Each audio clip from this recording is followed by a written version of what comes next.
So a couple of days ago I did a video about what I'm sowing and growing in January and February, and I kind of promised to do a quick update about what I'm sowing in March. And in a way this video can be thought of in two ways. It's either what I'm sowing in March or it's what I'm not sowing in January and February, because I do push quite a lot of stuff back into March. So in part I made that decision to keep pushing things back, and it's been a kind of general trend for me over the last 2 or 3 years. I keep on pushing dates back, and so one of the reasons is it just, I get healthier plants that way. It also means that I've got more space, because obviously I need a lot of windowsill space if I'm growing a lot of stuff in January and February, and I can move more stuff to the polytunnel if I'm growing them in March. And the kind of final thing I think is that I'm growing more with grow lights, and that allows me to get much more consistent and kind of predictable results. And so I'm more confident really that I can get things to maturity when I want them in, for example, the middle of May. And so because I'm confident in that date, then I'm not kind of thinking, I better sow early just in case, because I'm not really sure. And that's one of the beautiful things about grow lights. It kind of gives you that consistency in terms of how long things to grow. So when I'm talking about my dates, you just need to bear that context in mind. Like, I've got a lot of stuff to sow.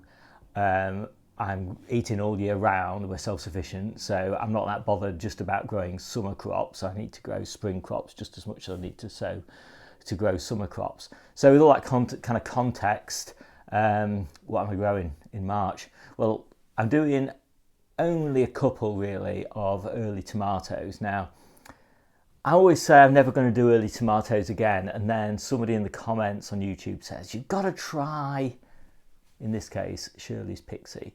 Now, we did try that late, and it didn't really do very well for us. We got maybe 20 tomatoes per plant or something like that, which is not really much of a contribution to our diet, because we eat 20 tomatoes in like 2 or 3 days.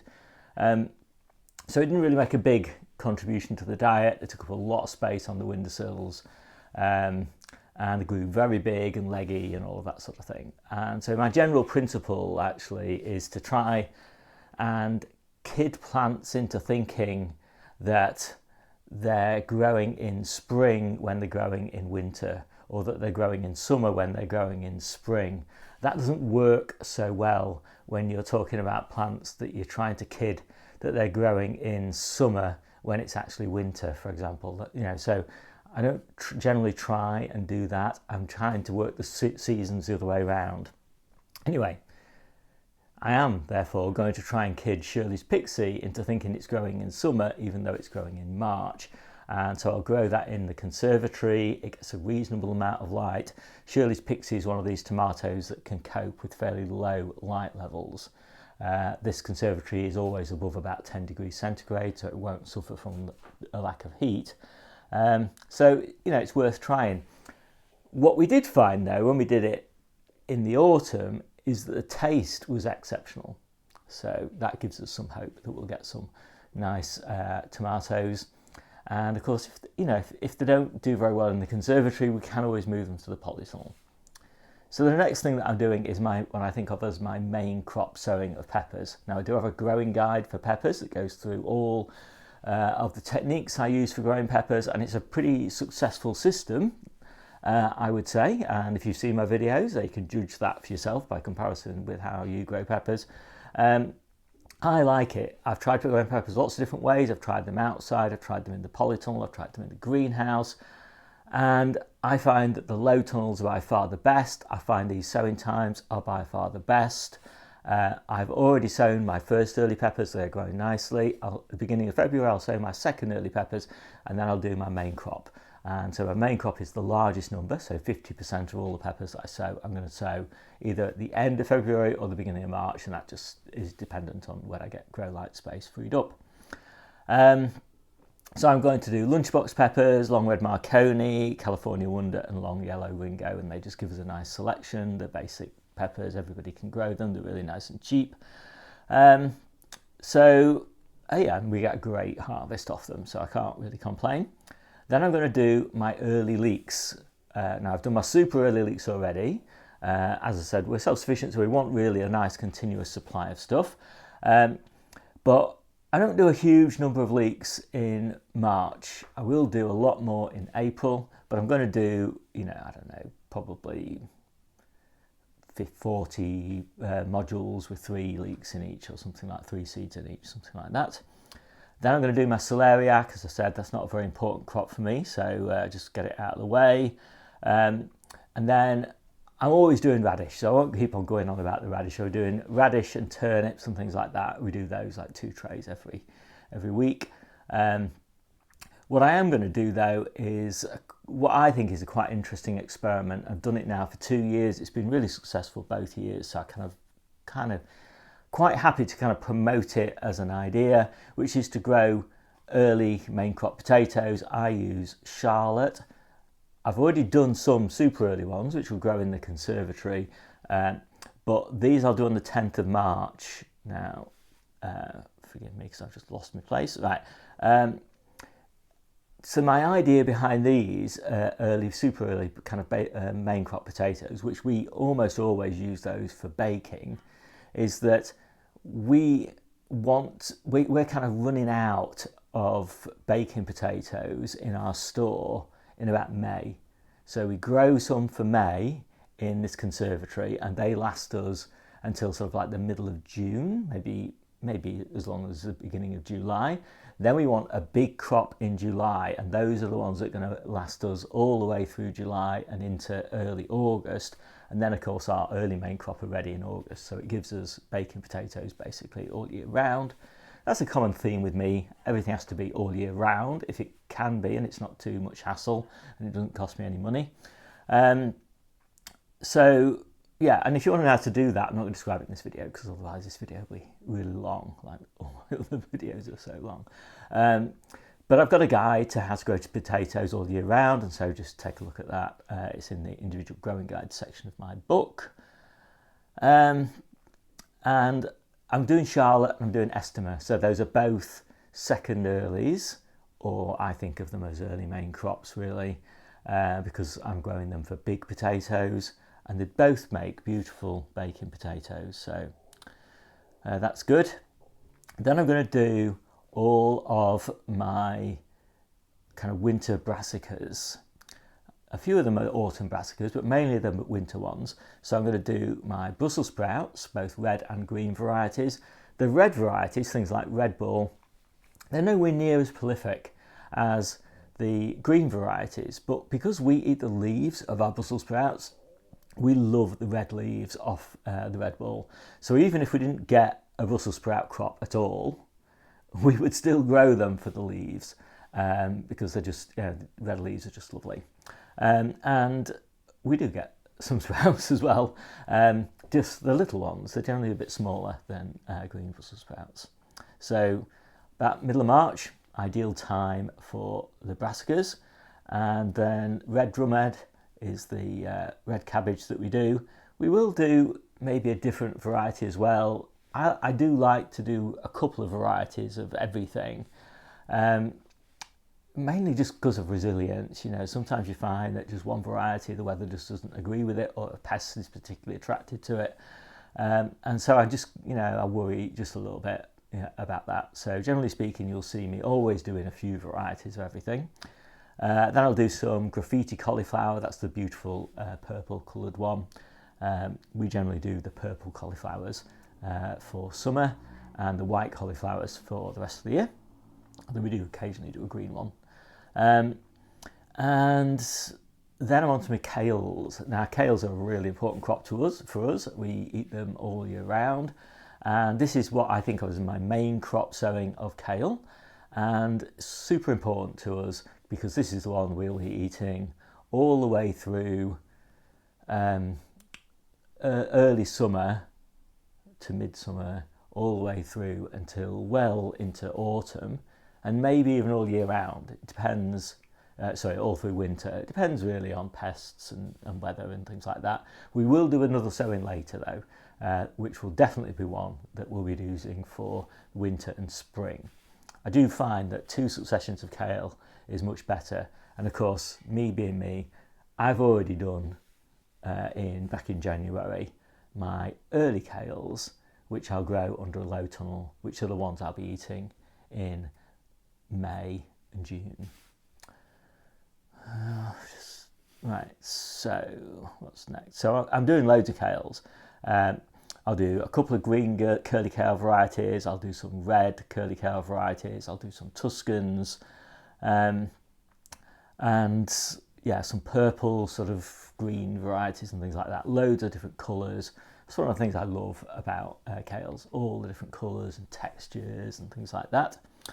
And then probably what I think of as my most important brassica crop, which is the colettes.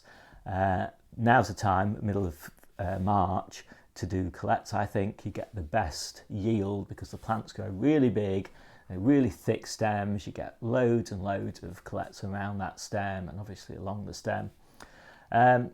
And they do great, and I've got a guide to growing those and lots of other things that I've talked about. There's loads of guides now in my book in the individual growing guides section, so take a look at that.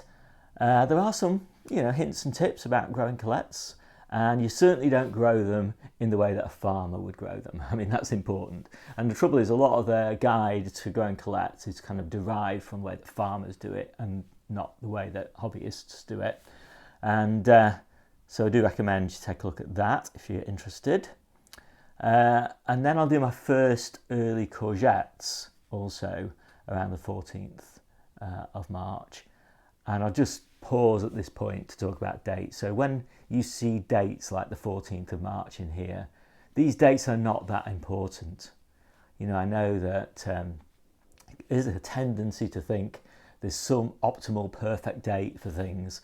Well, it's different in the south to in the northwest to in Scotland to in Ireland. So all these dates will be different in all different parts of the country. There's microclimates. I'm close to the coast, so my dates are different to somebody who's a bit further inland, even at the same vertical elevation. And it's different by variety, and it's different by whether you use fleece or not fleece. It's different whether you've got the protection from the wind or a wall close to you, that reflects the heat back in the night. So many variables that affect these dates. And so, yeah, I mean, don't think, I've missed this perfect date. Don't worry about it. But these are rough guidelines. And in fact, in most of my sowing guides, rather than my personal sowing plan, because my plan has dates in it, mainly because I've got a certain amount of space under grow lights or a certain amount of space on windowsills, or I just sow 3 times a month, and so everything fits in like the beginning of the month or the middle of the month or the end of the month.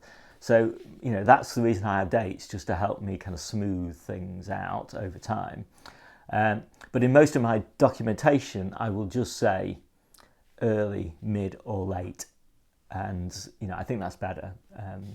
And I'll often recommend that you do 2 successions, one at the end of the month and one at the beginning of the following month and things like that. So anyway, that's the way I grow. So in the middle of March also, I will plant out my perennial kale plants. So I've got quite a lot of cuttings now. I generally refresh my perennial kale plants every 2 or 3 years. They just get huge and sort of unwieldy, and the branches start breaking off in the high winds and all that sort of thing. So I just like to keep it fresh with them. Although they are perennial and they'll go on for a decade probably, I find that after about 3 years, it's just best to get a cutting and plant it. And if you plant it in March, by the time you get to winter of the following year, it's back in production again. So the fast growing plants. So I'll keep on sowing early potatoes, although I won't sow any kind of what I can think of as main crop potatoes yet. I'll leave that quite a lot into April. Because when I'm doing main crops, I want the minimum effort for my main crops. So I'm prepared to put a bit of effort into early crops. So first earlies, second earlies and things, that's where I put my effort. But I don't grow very many of them, so it's not very much effort. And then when it comes to like main crops, late main crops, things like that, I put a bit more effort into, a bit less effort into those because there's so much of them. So I'm very lazy in the way that I garden. I want to make sure that I'm not making a lot of work for myself. I've got a lot of stuff to do, and spending a lot of time gardening. I just don't have time for that. So then I will do Mikado spinach and red kitten. So the red kitten will come first, and I already have previous succession to that, of course. And then the Mikado will kick in. And the Mikado is slower to bolt than red kitten, so it gives you a nice continuity of supply into, if you're kind of lucky, into early summer. And then that's when we have New Zealand spinach coming in. Because true spinach and Asian spinach really doesn't do very well over summer, but New Zealand spinach does fabulously well over summer, and it actually carries on all the way through until October, and by then of course you've got true spinach again, so again it's a nice year-round supply. We'll do parsley, and I'll keep on sowing spring onions. I'm still doing the purple ones like Leland, North Holland Blood Red, love those, and I'll keep on doing those all the way through April and May, and maybe even into June. And I'll do carrots. So we have a lot of carrots in the ground at the moment. The ones in the ground will last us until about the beginning, early April, something like that. And it's not so much also that I'll run out of them, it's also just that the quality of them will start to degrade by then, but they're beautiful at the moment. And then we've got some growing in containers that we started back in August, and those are the ones we'll see us through until the end of April. I cut the tops off them, by the way, in about a month's time, and they just sit in the compost, and they don't regrow, because I don't want them regrowing, because then they'll just go to seed. And so if I do start something on 25th of March, or towards the end of March really, then I'll have those when those ones in April. No, I won't. What am I talking about? Step back a minute. Carrots, I'm getting all confused. So let me start that again. So I've got carrots in the ground at the moment, and I've got loads of those, and those are the ones we're taking nice big bunches every week, and we'll take those all the way through until early April. Then in early April, I'll start harvesting the ones that I sowed in containers in August, and those are the ones I'll eat until the end of April. And then at the beginning of May, I'll start harvesting the ones that I sowed in November. Little tiny plants at the moment, about this big, just starting to show some of the first true leaves. And so those, as I say, they come ready in May, beginning of May. We'll eat those all through May and June, and then in July we'll start eating the ones that we're sowing in March, late March. So that's the way we do our carrots, and obviously we have carrots all year round. So then I'm going to do my tomatoes. So I've been pushing my dates back, as I said, with tomatoes, trying to get them as late as possible. And the reason I like to do that is it just kind of takes the pressure off me to get them planted in the polytunnel, because they're too big. So I really want them fairly small plants, about this sort of size. I find that they just grow super fast when they're small, vigorous plants, and they're planted towards, the middle of May, towards the end of May, something like that. I think they just grow so much better than a bigger plant that I plant, say, at the beginning of May. So that's kind of my objective, is more younger, being in pots less potted on and all that sort of thing, but really vigorous, really ready to go. And of course you put it in towards the end of May, middle end of May, and it's nice and warm for it, it's nice and sunny for it, and just goes like crazy. So that's kind of my objective with tomatoes, and it's easy for me to do that. I know a lot of people, it's easy for me to say that, but I know a lot of people, they really want to get growing earlier, and I don't have that problem because my polytunnel is full of spring crops. So I'm just wanting to get the maximum harvest from those spring crops before I put my summer crops in. So I'm not really that motivated, and I can always just start a few plants in containers or something if I just want the early taste of tomatoes. But we are lucky around here that we get fantastic tomatoes from commercial growers, organic ones, and they're grown just in Lancashire, just down the road. Well, we're in Lancashire, just down the road. And yeah, and they're grown in heated greenhouses, so, and they just taste just as good as the ones I grow, to be honest. So I'm quite happy to buy those. But I'm going to go for quite a nice range of tomatoes. As I said, I'll start mine towards the end of March, and I may do just a kind of reserve tray, not very many, maybe 12 or something like that, at the beginning of April. And all of those are for indoors, and then my late ones for outdoors will be later on in April. And peas, I already have a succession of peas going that I did sort of end of January, and those will grow under a low tunnel. Low tunnel will come off in April. So then I'll do this is my second succession of peas. And I might think of these as your early main crop ones. So again, towards the end of March, I'll do those, and those will just grow outside under a bit of fleece, and the fleece will come off, maybe only a month later, something like that. And I will plant my ochre out about the end of March.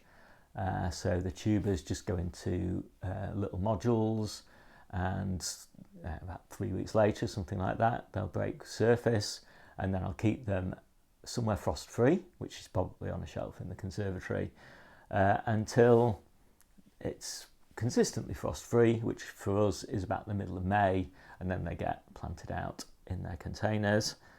I'll also do my early French beans, so this is the earliest that I'll do any French bean. And these are climbing French beans, which I'll start them in this conservatory, and then they'll get transplanted into large containers in the polytunnel. They'll get wrapped with fleece if there's any sign of frost. So generally, if it gets below about even 5 degrees, I'll probably wrap them in fleece. They should do great. Well, they do great consistently in the polytunnel, and they just give me a nice harvest. By the time that harvest is finished from the polytunnel beans, then I will be getting a harvest from the dwarf French beans as well that I grow under a low tunnel, but I don't grow those until a bit later on. So I think that is pretty much, this is just my rough cut of what I think I'm going to do in March. So I will share this. You can find a link to it in the description below.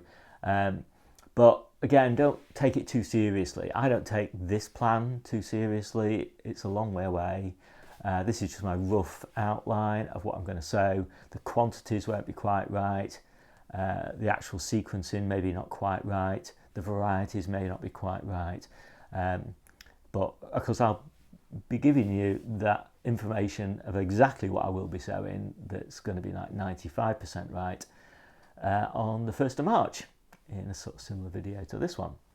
So that is pretty much it. That is what I'm sowing in March, and kind of some of it what I'm not sowing early in January and February. My name's Steve. This is the Seaside Kitchen Garden and Allotment channel, and I'll see you soon.